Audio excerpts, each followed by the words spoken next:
कराची में ताजिरों और बिल्डर्स को मौसूल होने वाली भत्ता पर्चियों के मामले पर वज़ीर आला सिंध मुराद अली शाह ने आबाद क़यादत से मुलाकात की और गुज़िश्ता रोज़ बिल्डर्स की जानिब से कारोबार बंद करने और एहतजाज की धमकी के बाद वज़ीर आला ने बराह रास्त बातचीत का रास्ता इख्तियार किया। बिल्कुल, इस पर बत्ताखोरी और लैंड जो ग्रैबिंग है उस पर ज़ीरो टॉलरेंस की पॉलिसी को अपनाया गया है और दोहराया गया है। और मुलाकात इस हकीकत की भी निशानदेही करती है कि बत्ताखोरी अब सिर्फ मकामी सतह पर एक मसला नहीं है, बल्कि सरहद पार बैठे अनासर भी कराची में जो कारोबार है उसको मुतासर कर रहे हैं, उसके माहौल को ख़राब कर रहे हैं। ऐसे में वज़ीर आला सिंध ने यह कहा है कि वफाकी हुकूमत के ताउन से ही बैरून मुल्क बैठे अनासर की खिलाफ एक्शन लिया जा सकता है। इसी पे बात करते हैं। हसन बख्शी साहब मौजूद हैं हमारे साथ, आप चेयरमैन हैं आबाद के। अस्सलाम वालेकुम हसन साहब, very very good morning to you.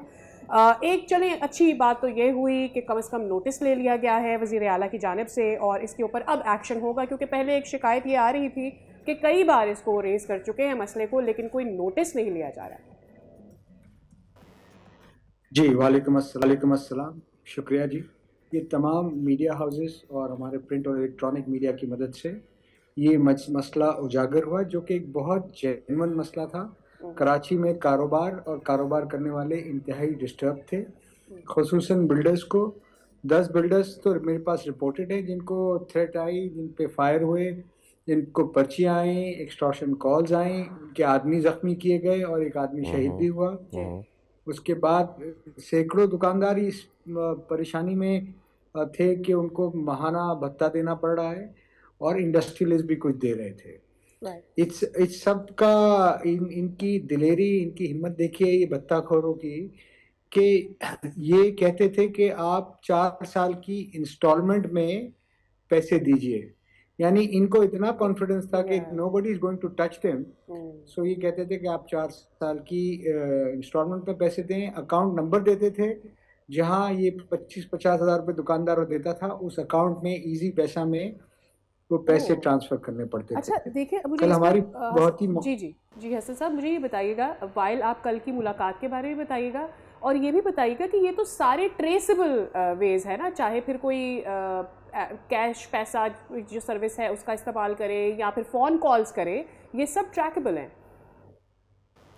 जी जी बिल्कुल, ये ट्रेसेबल है। और हमारा भी कहना ये था कि जब इनके ये नंबर्स हैं और नंबर्स पे बात हो रही है, तो क्यों हम इनको लेके नहीं आ पा रहे हैं। तो हमारे आईजी साहब ने हमें ये बताया कि हमारे जुडिक्शन के इश्यूज हैं, हमने इनके रेड वारंट की तमाम चीज़ें कंप्लीट करके फेडरल गवर्नमेंट को भेज दी है, वहाँ चीज़ें पेंडिंग है। तो हमने कल अपनी प्रेस कॉन्फ्रेंस में मोहसिन नकवी साहब जो फेडरल मिनिस्टर हैं, उनसे भी अपील की कि बराए मेहरबानी कराची पर रहम कीजिए, कराची के कारोबारियों पर रहम कीजिए और हमारी मदद के लिए आए। ये लोग हर उस आदमी को डिस्टर्ब कर रहे हैं जिनकी कैपेबिलिटी 100 या 500 से ज्यादा लोगों को रोजगार देने की है।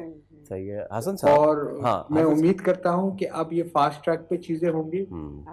हसन साहब, वजीर आला ने गालिबन शिकवा भी किया आप लोगों से कि भाई आप लोग दीगर प्लेटफॉर्म्स की तरफ क्यों गए। आप वजीर दाखिला जो थे सिंध के लंजार साहब, उनको बता देते तो मामला हल हो जाता, तो आप लोगों ने पहले नहीं बताया था उनको। इतना ही सीधा ये मामला है। बहुत अच्छा सवाल आपने किया। जब वजीर दाखिला सीएम ने हमें ये कहा, तो मैंने उसी वक्त वो लिस्ट उठा के उनको हवाले कर दी, जो मैंने उनके ऑफिस में और मिनिस्टर ऑफ इंटीरियर के ऑफिस में जमा करवाई थी, और जिनमें वजीर आला साहब के ऑफिस का स्टैम्प भी था। तो उन्होंने एडमिट किया, जी आपने किया था, हो सकता है मेरे से ओवरलुक हो गया होगा, जल्दी में गलती हो गई होगी। सो वो उन्होंने अपनी बात, हमारी बात को एडमिट किया और अपनी मिस्टेक को भी एडमिट किया। राइट। अब मुझे ये बताएं कि क्या कोई रूट मैप है जो आप तक एक्सप्लेनर आया हो, या फिर ये कि फ़र्स्ट ऑफ आप लोगों से कोई मुलाकात के हवाले से आइंदा उन तमाम लोगों को जिनको थ्रेट्स मिले हैं, क्या किस तरह से इसको सॉर्ट आउट करने का इरादा रखती है सिंध हुकूमत? देखिए, 2 चीज़ें अच्छी हुई। एक, सीएम साहब ने एक हॉटलाइन क्रिएट कर दी है जिसमें मैं भी हूँ, सीएम साहब भी हैं, इंटीरियर मिनिस्टर साहब भी हैं और आईजी और एडिशनल आईजी साहब भी हैं।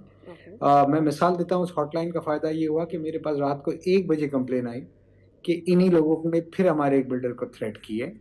मैंने इनको शेयर की। 2 बजे मुझे इनका जवाब आया, जो हमारे इंटीरियर मिनिस्टर हैं, और सुबह 7:30 बजे आईजी साहब का जवाब आया। और दूसरी बात, वज़ीर आला साहब ने ये मुझे यकीन दहानी कराई है कि वो प्राइम मिनिस्टर से और मोहसिन नकवी साहब से खुद बात करेंगे कि इनके रेड वारंट इशू किए जाएं और इनको यहाँ ला के करार वाकई सज़ा दी जाए। ये भी उन्होंने मुझे यकीन दहानी करवाई है। और इसके साथ साथ ये भी यकीन दहानी कराई है कि मैं खुद आबाद हाउस विज़िट करूँगा, आपकी कम्युनिटी के साथ बैठूंगा, उनके मसाइल सुनूंगा, सही है, और उनका हल करूंगा। हम बिजनेसमैन के साथ खड़े हैं। हसन साहब, एक चीज़ आपने अपनी एक प्रेशर में इन सब के नाम भी लिए थे जो भत्ते का मुतालबा कर रहे हैं, और अब तो माशाल्लाह से क्रिप्टो में मुतालबा कर रहे हैं, किस्तों में कर रहे हैं, बोले अब एक प्लॉट हमारे लिए साइड में भी रख लिया करें। सो माय क्वेश्चन इज़, आपने एक और बात की कि बिल्डर्स तो इस्लामाबाद, बिल्डर्स तो लाहौर में भी हैं, एंड आई नो मैनी कि जिन्होंने कराची के बिल्डर्स, उन्होंने यहाँ छोड़ के अब इस्लामाबाद में प्रॉपर्टी डेवलप करना शुरू कर दी है। आपका ये सवाल, क्या आपने ये सवाल रखा उस मीटिंग में कि भाई लाहौर और इस्लामाबाद में भत्ता क्यों नहीं आता, कराची में क्यों आता है? इस सवाल का मैं मतलब ये कोई ना ले कि वहाँ भी आना चाहिए, नहीं, कहीं भी नहीं आना चाहिए। सो ये सवाल आपने वहाँ रखा, और इसके पीछे क्या आपको आइडियोलॉजी लगती है? Why Karachi only? देखिए, मेरा ये सवाल सिर्फ वज़ीर आला से नहीं है, पूरे पाकिस्तान की एडमिनिस्ट्रेटिव हेड से है और चीफ एग्जीक्यूटिव से है कि why only Karachi is being penalised, जो उन गुनाहों के लिए जो उन्होंने किया भी नहीं है। पर इसका जवाब मैं ये समझता हूँ, Karachi is the engine of growth in Pakistan, is the economic hub of Pakistan. अगर आपको किसी गाड़ी को बंद करना है तो आप इंजन को ख़राब करेंगे ना, तो वो इंजन ख़राब कर रहे हैं। इसमें पाकिस्तान के दुश्मन अनासिर शामिल हैं, इसमें वो चंद लोग शामिल हो गए जो दूसरे बाहर वालों के पेरोल पे हैं, जो इनको फैसिलिटेट कर रहे हैं और इनके खिलाफ एक्शन लेने में हडहर्मी का मुजाहरा कर रहे हैं। ये तमाम हमारी एजेंसीज को ये पैगाम है कि इन लोगों को जब तक हम अपने सिस्टम से निकाल के सजा देंगे, ये हमारे अंदर बैठ के हमारी जड़ों को खोखला कर रहे हैं। अच्छा, देखिए, वो भत्ताखोरों का, वो तो क्रिमिनल्स है ना, उनका काम ही ये है कि वो, और फिर उनको स्ट्रॉन्ग करते हैं, और उनको स्ट्रॉन्ग करते हैं वो अनासिर जो बैरूने मुल्क मौजूद हैं, और वो इन लोगों को स्ट्रॉन्ग करते हैं, इन लोगों को प्रोटेक्ट करते हैं, पाकिस्तान को नुकसान होता है। Rightly taken your point, but question is, क्या टाइमलाइन दी गई है आप लोगों को कि कब तक आपका ये मसला सॉल्व हो जाएगा? और हैव यू इवन डिमांडेड कि हमें बताएं कि आप हमारा ये मसला कब तक हल कर देंगे? देखिए, हमने अपनी टाइमलाइन खुद दे दी है कि अगर 1 महीने में इन लोगों के खिलाफ रेड वारंट इशू नहीं हुआ, या अरेस्ट नहीं हुए, या कोई काबिल पेशरफ्त हमें नज़र नहीं आई चीज़ें, तो we have no other choice but to close down our business और टू प्रोटेस्ट और wind up our business and move out of Karachi. Fourth thing which I don't want to happen is, कुछ हमारे लोग भी हथियार उठा लेंगे, फिर यहाँ जंगल का कानून हो जाएगा और वाइल्ड वेस्ट की तरह होगा। मैं नहीं चाहता वो हो, और मेरी क्लियर डिमांड है, आई वांट दीज 5 पीपल, इनके अगेंस्ट रेड वारंट इशू हो और ये लोग अरेस्ट हो।